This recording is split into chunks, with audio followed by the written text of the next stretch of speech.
ათონელის სასახლესთან 4 ოქტომბერს განვითარებულ მოვლენებთან დაკავშირებით დაკავებული პოლიტიკოსების პაატა ბურჭულაძის, მურთაზ ზოდელავას, ირაკლი ნადირაძის, პაატა მანჯგალაძის, ლაშა ბერიძის, ირაკლი შაიშმელაშვილის და კიდევ 5 პირის სასამართლო პროცესი მიმდინარეობს, სადაც მხარეები შესავალ სიტყვას ამბობენ. სახელმწიფო ბრალდება მათ რამდენიმე მუხლით ედავება, მათ შორის არის საქვეყნოდ მოწოდება საქართველოს კონსტიტუციური წყობილების ძალადობით შეცვლისკენ ან სახელმწიფო ხელისუფლების დამხობისკენ, ასევე ჯგუფური ძალადობის ორგანიზება და ხელმძღვანელობა. არც ერთი ბრალდებული თავს დამნაშავედ არ მიიჩნევს.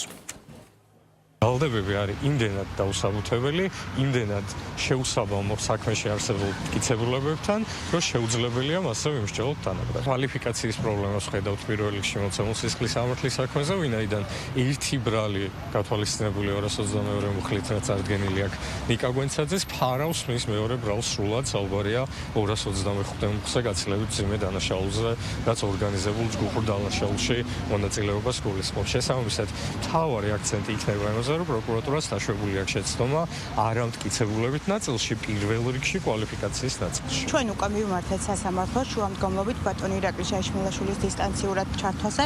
ჯერჯერობით არ ვიცით და გვიყვაყობილებს თუ არა. ბატონი ირაკლის სურს პროცესზე ჩართვა, უნდა რომ გამოეხმაუროს მის ბრალს, რომელსაც უსაფუძვლოდ და დაუსაბუთებლად ედავება პროკურატურა დაუსაბუთებელი მტკიცებულებებით და შესაბამისად დააფიქსირებს მის პოზიციას, რა თქმა უნდა, ამ ბრალს არ აღიარებს.